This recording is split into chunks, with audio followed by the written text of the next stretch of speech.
बांग्लादेश की पीएम शेख हसीना से नहीं संभल रहा है बांग्लादेश। दरअसल शेख हसीना को पीएम पद छोड़ने को कहा गया था। बांग्लादेश में कर्फ्यू के बीच हिंसा लगातार जारी है। शेख हसीना की ढाका छोड़ने की खबर है। जानकारी यह है कि बांग्लादेश हिंसा में 300 लोगों की जो मौत हुई थी, उसके बाद बांग्लादेश पीएम आवास पर घुसे प्रदर्शनकारी बांग्लादेश की पीएम शेख हसीना ने इस्तीफा दिया है। सूत्रों के हवाले से ऐसी भी जानकारी निकलकर सामने आ रही है। शेख हसीना की फिनलैंड जाने की खबर है। उन्होंने बांग्लादेश छोड़ दिया है, ऐसी जानकारी है। ढाका छोड़ फिनलैंड पहुंच गई हैं। सेना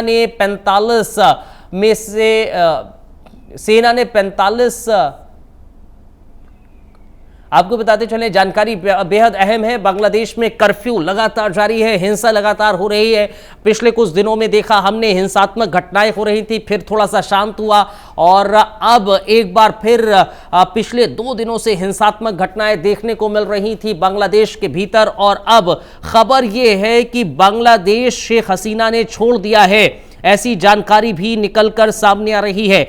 बांग्लादेश में तख्ता पलट हो गया है। सूत्रों के हवाले से ऐसी खबर है कि शेख हसीना ने इस्तीफा दे दिया है, बहन के साथ देश को छोड़कर भाग गई हैं। दरअसल पीएम हाउस में प्रदर्शनकारी घुस गए थे। बांग्लादेश की प्रधानमंत्री शेख हसीना ने सोमवार को ही देश में चल रहे हिंसक विरोध प्रदर्शन के बीच में, सूत्रों के हवाले से खबर है कि अपने पद से इस्तीफा दे दिया है। इतना ही नहीं, वो राजधानी ढाका छोड़कर किसी सुरक्षित जगह पर निकल गई हैं। खबर यह है कि फिनलैंड पहुंच गई हैं वो, और जानकारी ये आपको हम देते चल रहे हैं। खबर है फिनलैंड की राजधानी हेलसिंकी के लिए वो रवाना हुई हैं। हसीना ने अपनी बहन के साथ, शेख रेहाना के साथ दरअसल देश छोड़ा है। जानकारी ये निकलकर सामने आ रही है, बड़ी और अहम खबर है। शेख हसीना के ढाका से भागने की तस्वीरें भी कुछ सामने आई हैं। इस वीडियो में कई गाड़ियां और एक हेलीकॉप्टर दिखाई दे रहा है। तस्वीरें आप देख सकते हैं। इस हेलीकॉप्टर में शेख हसीना और उनकी बहन शेख रेहाना ने देश छोड़ने की खबर है। इस हेलीकॉप्टर से ही तस्वीरें आप देख सकते हैं। दूसरी तरफ ये जो एक और तस्वीर है, एके मिश्रा साहब हमारे साथ जुड़ गए हैं इस खबर पर, और तफसील से उनसे जानकारी लेते हैं। राजनीतिक विशेषज्ञ हैं। बहुत बहुत धन्यवाद, बहुत शुक्रिया सर हमें ज्वाइन करने के लिए। बांग्लादेश में इस तरह तख्ता पलट हुआ है, किस तरह से इसको देखा जा सकता है सर? हमारा पड़ोसी मुल्क है, लेकिन जो वहां पर इस समय घटनाएं हो रही हैं हिंसात्मक, पीएम आवास तक प्रदर्शनकारी घुस जाते हैं, और अब से कुछ देर पहले खबर यह है बांग्लादेश को ही छोड़ दिया है शेख हसीना ने। नहीं, ये बहुत दुखद घटना है। मैं तो ये समझता हूँ कि भारत के पड़ोस में शांति बनी रहनी चाहिए, लेकिन इसके लिए बांग्लादेश के जो अंदरूनी शासक हैं और जो वहाँ की जनता है वही जिम्मेदार हैं। अभी देखिए, कुछ दिन पहले आरक्षण वगैरह इन सब चीजों को लेके काफी वहाँ पे उत्पात मचा था। फिर उसके बाद कल ही खबर आई थी कि पूरे बांग्लादेश में कर्फ्यू लागू कर दिया गया है। एक्चुअली बांग्लादेश में पॉलिटिकल सिचुएशन शुरू से ही बहुत टर्मोइल वाली रही है, प्रॉब्लम वाली रही है। जो दोनों, अगर अभी शेख हसीना प्राइम मिनिस्टर है, इसके पहले जो थी उनको बैटलिंग बेगम के नाम से जाना जाता है पूरी दुनिया में। और शेख हसीना जब प्राइम मिनिस्टर थी तो दूसरे वाली को इन्होंने जो है जेल में डाल करके रखा हुआ था। तो जो कट्टरपंथी तत्व हैं वहां पे, उनकी हमेशा से ये कोशिश रही है कि लोकतांत्रिक तरीके से चुने गए, चुनाव से चुने गए जो शेख हसीना की सरकार है, उनको डीस्टेबलाइज कैसे किया जाए। और मुझे लगता है कि यही एक कुत्सित प्रयास है। पहले आप देखेंगे 5-7 साल 8 साल पहले ऐसी खबरें आई थी कि जब पाकिस्तान से बांग्लादेश अलग हुआ था तो वहां के कुछ लोगों ने पाकिस्तान को मदद की थी। उनको गद्दार डिक्लेयर करते हुए वहां के कोर्ट ने फांसी की सजा दी थी। एक कोई बहुत बड़े वहां के इस्लामिक गुरु या नेता भी थे, इसी तरीके से उनको फांसी पे चढ़ाया गया था। तो कंडीशन शुरू से ही बहुत ज्यादा प्रेशर वाली रही है। बहुत ज्यादा तनाव, अंदरूनी तनाव अंदर ही अंदर जो है हमेशा रहता था। मुझे लगता है कि वो तनाव आज खुल करके सामने आया है। खैर अगर लेकिन फिलहाल लेकिन लेकिन ए के मिश्रा सर, एक चीज ये समझने वाली है ना कि एक प्रधानमंत्री के तौर पर आप देश की गद्दी पर बैठे हुए हैं, और जब ऐसी स्थिति बनी है कि जब आपको समझाना है और एक रणनीतिक तौर पर आपको चीजें करनी है, कैसे उस सिचुएशन को कंट्रोल किया जाए, वो ना करके आप वहां से भागने का प्रयास करते हैं, आप मैदान छोड़कर चले जाते हैं, ये किस तरह का व्यक्तित्व दर्शाता है? नहीं, बिल्कुल देखिए, ये व्यक्तित्व मैं समझता हूं कि आपातकाल में एस्केप एक बहुत बढ़िया स्ट्रेटजी होती है। जिस लोकतांत्रिक व्यवहार की आप अपेक्षा कर रहे हैं कि प्रधानमंत्री को भागना नहीं चाहिए, देखिए लोकतंत्र बनता है शासन प्रशासन यानी प्रधानमंत्री मंत्री इन सब से मिलके, और जनता का भी मूड लोकतांत्रिक होना चाहिए, विपक्ष का भी मूड लोकतांत्रिक होना चाहिए। लेकिन मुझे ऐसा लग रहा है कि वहां पे कुछ विपक्ष और कुछ जनता का मूड लोकतांत्रिक नहीं है, वो कट्टरपंथी है या गैर लोकतांत्रिक है।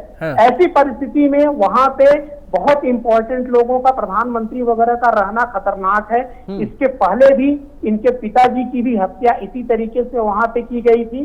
तो मैं समझता हूं कि इंटरनेशनल ट्रीटी और सिचुएशन के हिसाब से ये मूव उनका, बांग्लादेश के प्रधानमंत्री का मूव एक अच्छा मूव है। लेकिन अच्छा मूव है, लेकिन देश के लिहाज से किस तरह का मूव है? क्योंकि एक चीज ये भी तो है ना, आप भी बता रहे हैं, हमने कई दशक पहले भी ऐसी सिचुएशंस देखी है बांग्लादेश के भीतर, हमने जो पढ़ा है, लेकिन और भी मुल्क हैं, हम अफगानिस्तान को देखें, वहां पर भी ऐसी सिचुएशन हुई थी, वहां के हालात भी किसी से छिपे नहीं है, वहां अब क्या है वो हमने देखा, वहां पर दूसरे अटैक हुआ। लेकिन उन सब के बीच में बांग्लादेश में इस समय की सिचुएशन के बाद अब क्या आपको भविष्य बांग्लादेश का नजर आ रहा है?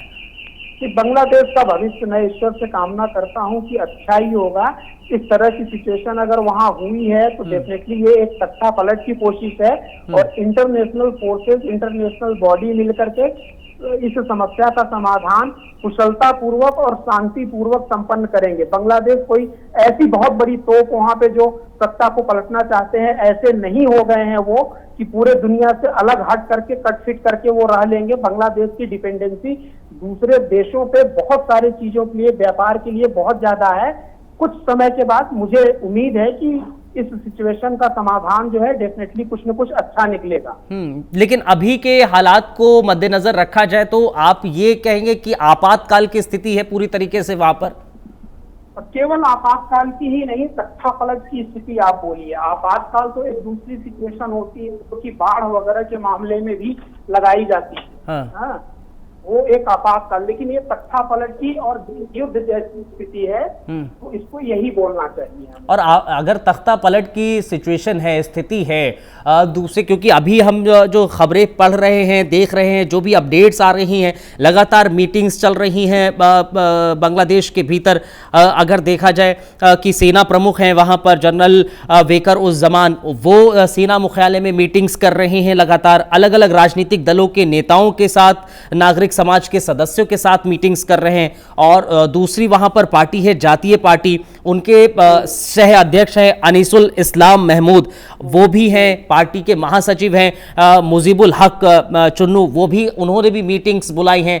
क्या इन मीटिंग्स को समझा जाए, इन मीटिंग्स को किस लिहाज से समझा जाए? क्या तख्ता पलट में अब जो अपोजिशन है, दूसरे राजनीतिक दल हैं, वो अपनी जोर आजमाइश कर रहे हैं? देखिए, डेफिनेटली लोकतंत्र में, स्पेशली अगर इस्लामिक कंट्री पाकिस्तान और बांग्लादेश को देखें, पाकिस्तान में तो ये चीजें बड़ी खुल्लम खुल्ला होती रही है, लेकिन बांग्लादेश में भी पिछले कुछ सालों से, कुछ दशकों से राजनीति बड़ी स्टेबल रही है। 2-3 बार शेख हसीना जो है जीत के आई हैं लोकतांत्रिक तरीके से।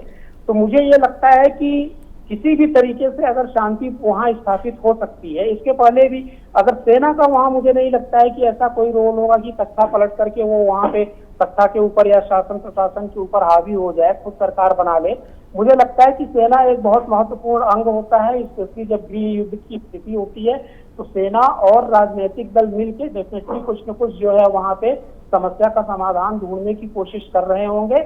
और शेख हसीना अगर भारत आ रही है तो उसको बिल्कुल भी कायरता पूर्ण कार्रवाई नहीं माना जाना चाहिए, कदम नहीं माना जाना चाहिए, बल्कि वो जो है एक बहुत बुद्धिमानी वाला कदम मैं मानूंगा कि जब तक माहौल शांत नहीं होता है तब तक ये कदम अच्छा है। अच्छा अकीब मिश्रा जी, बांग्लादेश की ये स्थिति को देखते हुए भारत के रिश्ते जग जाहिर हैं, बेहतर हैं, सदृढ़ हैं रिश्ते बांग्लादेश के साथ, और वहां पर अब सिचुएशन ऐसी है तो भारत का क्या स्टैंड रहने वाला है?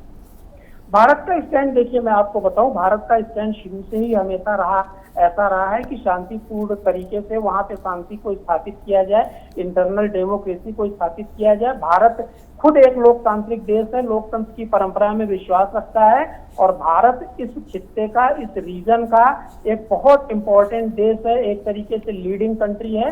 तो डेफिनेटली भारत यहाँ पे बहुत एक्टिव तरीके से अपने जो है भूमिका को निभाएगा ताकि लोकतंत्र की वहां पर बहाली हो। चलिए, बहुत शुक्रिया सर आपका हमें ज्वाइन करने के लिए और इस विषय पर हमारे दर्शकों को तफसील से, विस्तार से जानकारी साझा करने के लिए बहुत बहुत धन्यवाद, बहुत शुक्रिया।